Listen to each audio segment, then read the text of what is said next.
Olá, galera da Escola Prudêncio Pereira Passos. Aqui é a professora Valdenice. E hoje, na nossa aula de ciência, a gente vai fazer uma revisão dos principais conteúdos que vão estar no nosso trabalho e também na nossa prova bimestral, ok? Então, vamos lá. Vamos falar, né, de modelos atômicos. A gente vê aqui, né, que a gente teve uma evolução nesses modelos atômicos. Iniciamos com o modelo de Dalton, lá no ano de 1803, né? Onde o átomo ele era visto como indivisível, porém como modelo de uma esfera. Só que quando foi em 1903, veio, né, Thomson, que através de seus estudos, seus experimentos, já tinha outra ideia sobre o átomo, né? Ele ele comprovou, né, que o átomo, ele podia ser divisível, sim, e que ele tinha elétrons na sua superfície. Passou-se mais alguns anos e aí veio o quê? Veio Rutherford, em 1911, já, né, com uma nova adaptação do modelo atômico, onde ele falou que o núcleo do átomo ele foi descoberto, né, contendo prótons e nêutrons. E os elétrons, eles orbitavam este núcleo positivo. Passou-se mais alguns anos e quando foi em 1903, Niels Bohr, famoso Niels Bohr, né, descobriu mais algumas coisas sobre o átomo, que foi o quê? Foi as camadas eletrônicas, né? Que elas estão organizadas ao redor desse núcleo, tá certo? Então, agora a gente vai ver um pouco mais sobre esses modelos atômicos. Vamos falar aqui sobre o modelo de Dalton, né? Ele ficou conhecido como o modelo da bola de bilhar, e ele possui os seguintes princípios. Princípios seria a mesma coisa de características, tá certo, turma? Todas as substâncias são formadas de pequenas partículas chamadas átomos. Os átomos de diferentes elementos têm diferentes propriedades, mas todos os átomos do mesmo elemento são exatamente iguais. Os átomos não se alteram quando formam componentes químicos. Os átomos são permanentes e indivisíveis, não podendo ser criados nem destruídos. E as reações químicas correspondem a uma reorganização do átomo. Então, aqui vocês podem ver, né, a figura representativa do átomo, né? Então, lembrem sempre, o modelo atômico de Dalton, ele ficou conhecido como o modelo da bola de bilhar, tá certo? Vamos para o segundo modelo atômico, né? A sequência do primeiro modelo atômico, ela foi estudada, né, pelo cientista Thomson, e no final do século XIX, uma série de experiências tirando novas conclusões sobre a constituição do átomo foi apresentada, onde Thomson ele concluiu que o átomo não era uma esfera indivisível, como tinha sido dita por Dalton, né?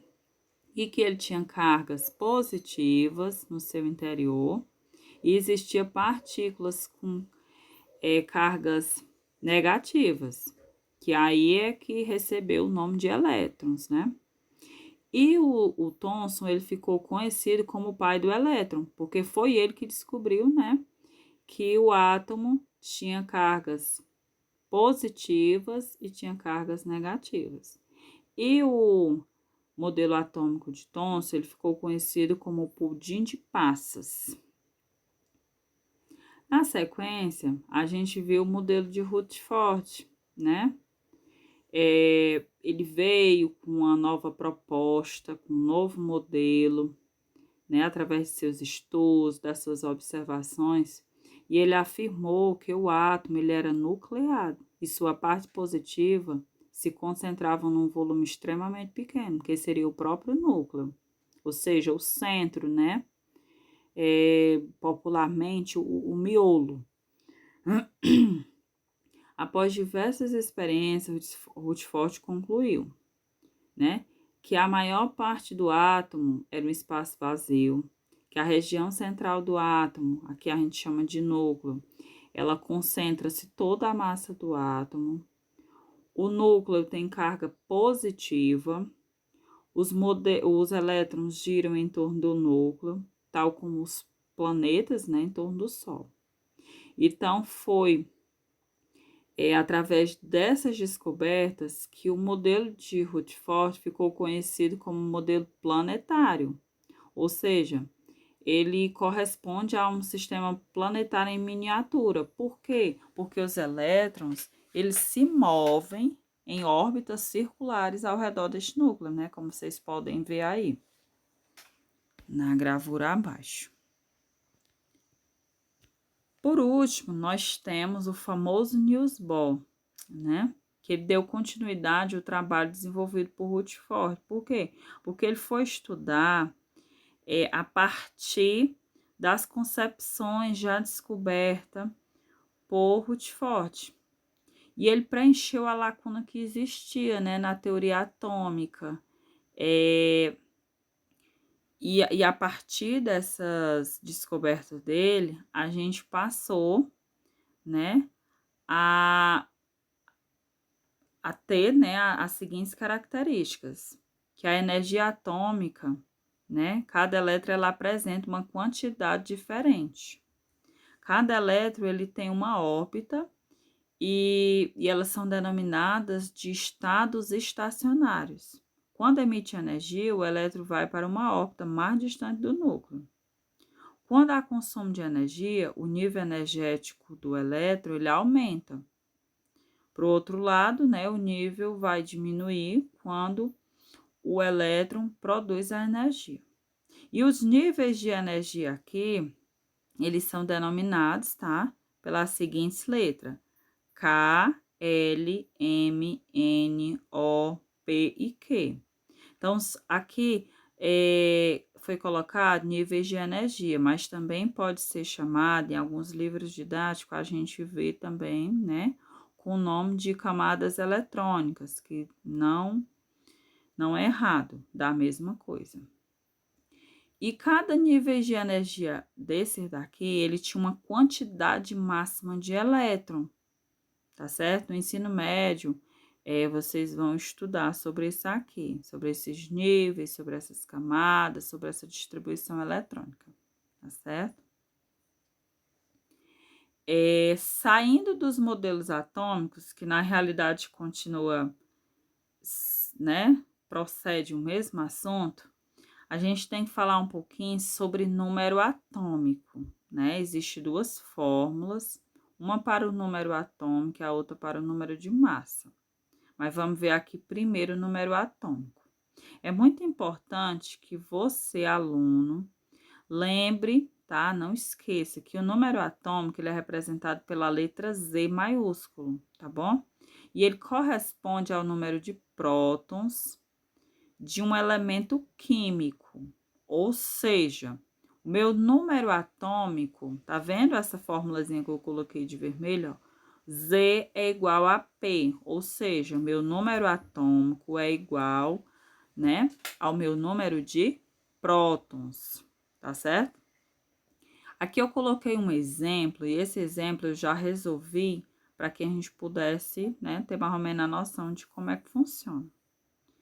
Se números de nêutrons do elemento X é igual a 12, e o número de massa, né, a massa aquela representada pela letra A, é igual a 30, qual é o valor do número atômico desse elemento, né? Então, a gente vai usar aqui a fórmula. A fórmula é, o que é que a questão está pedindo? A questão está pedindo o quê? A questão está pedindo o número atômico, né, ó? Então, lá no meu problema, ele diz quanto é o número de massa, que o número de massa ele vai ser representado pela letra A. Então, qual foi a fórmula que eu coloquei aqui? A é igual a Z mais N, né? O Z aqui é o que eu estou procurando. Quem é o Z? É o número atômico, então eu não sei quem é ele. O A, esse A aí, ele vai representar o número de massa. O número de massa eu sei que é 30, tá lá no meu problema, ó. E o N aí são quem? São os nêutrons, que vai ser igual a 12. Então, o que é que eu faço aí, ó? Né? Eu vou fazer o quê? 30 menos 12, que vai ser igual a 18, né? Então, aqui abaixo eu até representei, para vocês terem mais ou menos uma ideia de como é que fica, ó. Tá certo? Agora, a gente vai ver aqui o número de massa. Número atômico representado pela letra Z e número de massa sempre representado pela letra A. O número de massa, ele é o quê? É a soma dos prótons mais os nêutrons. Ou seja, como é que fica a minha fórmula? A é igual a P mais N. Tá certo? Então, aqui, qual é o meu exemplo que eu tenho? Qual o valor do número de massa de um átomo de carbono composto por 6 prótons e 7 nêutrons? Então, eu já sei que eu estou procurando quem? O número de massa, que é representado pela letra A. Então, eu vou colocar a fórmula, né?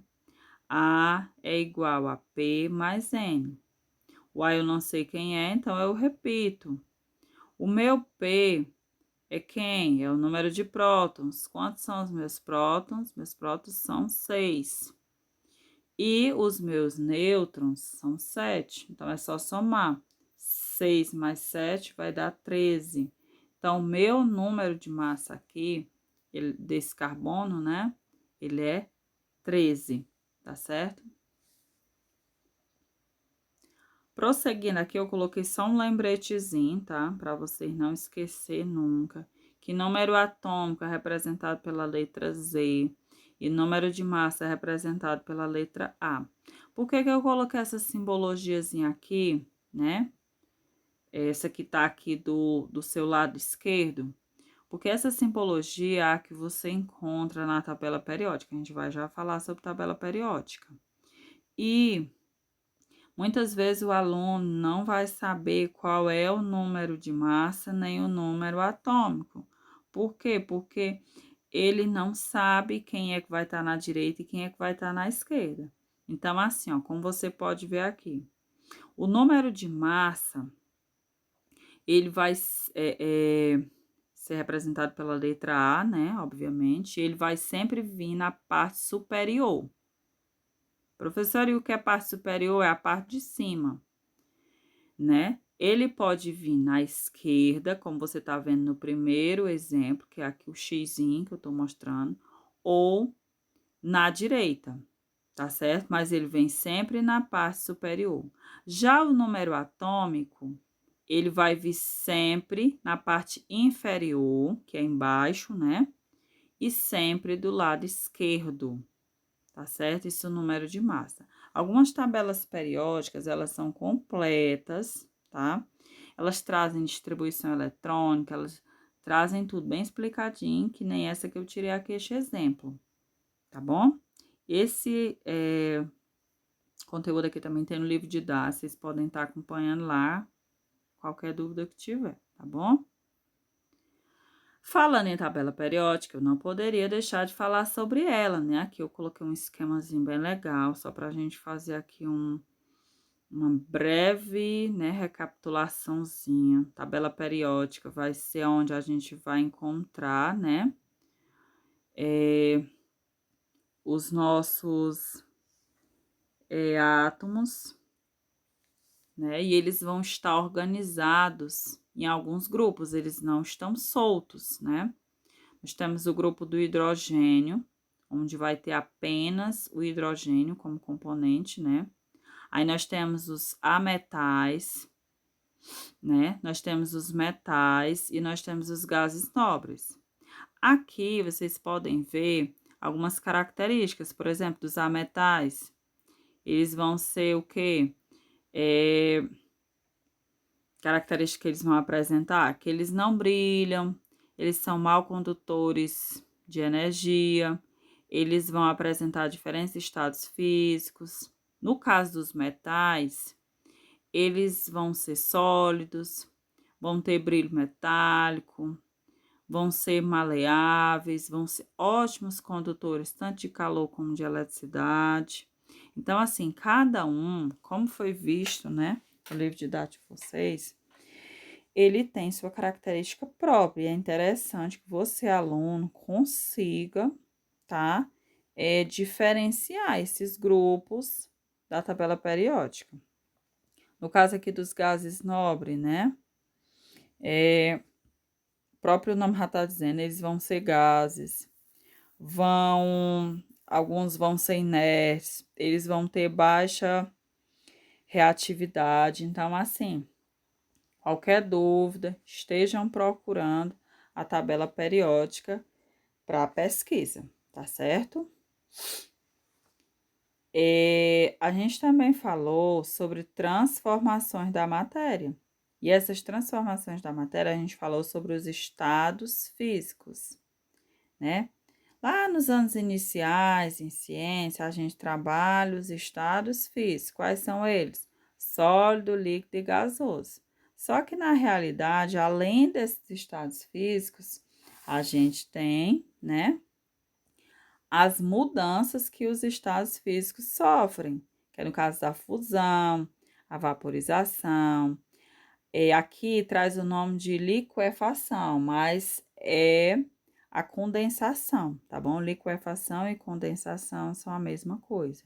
Solidificação e sublimação. Então, é interessante que você saiba diferenciar também essas mudanças de estados físicos da matéria, tá certo? Por exemplo, professor, o que é fusão? Fusão, meu querido aluno, vai ser o que? A passagem do estado sólido para o estado líquido. Então, se em algum lugar, né, em alguma questão tiver passagem do estado sólido para o líquido, e as opções em abaixo, lá tiver fusão, então, lembre-se, é fusão, né? Por exemplo, se tiver passagem do estado líquido para o sólido, é solidificação. Então, é muito importante que você reveja, leia, olhe os slides depois com calma, para você conseguir distinguir cada um, tá certo? O último conteúdo que a gente viu foi transformações químicas, né? E essas transformações químicas, ela trabalhou com vocês, né? 3 ligações químicas: a ligação iônica, a ligação covalente e a ligação metálica. Aqui tem a subdivisão da ligação covalente, tá? Mas no livro didático de vocês, ele não traz, mas não é nada difícil de se compreender, não, tá certo? No caso, a ligação iônica, gente, ela vai ser o quê? Ela vai trabalhar o quê? Ela vai trabalhar a transferência de elétrons, né? Ela vai trabalhar a ganho e a perda de elétrons, nesse caso aqui pode ser um metal mais um ametal. O alto ponto de fusão e ebulição, também tem no livro didático de vocês. Ela vai conduzir a eletricidade. Os sólidos, né, vão ter temperatura ambiente. Num caso aqui, melhor dizendo, um exemplo aqui que a gente pode citar é a questão do cloreto de sódio, né? Que esse cloreto de sódio aqui é uma combinação dessa fórmulazinha aqui, Na e Cl, né? Que seria o quê? O sódio e o cloro. Então, foi o quê? Foi feita a união e a fusão entre o cloro e o sódio para formar o cloreto de sódio, tá certo? Na ligação covalente, vai haver o quê? O compartilhamento de elétrons. Então, aqui vai ser compartilhado. Ninguém vai perder e ninguém vai ganhar, vai ser compartilhado.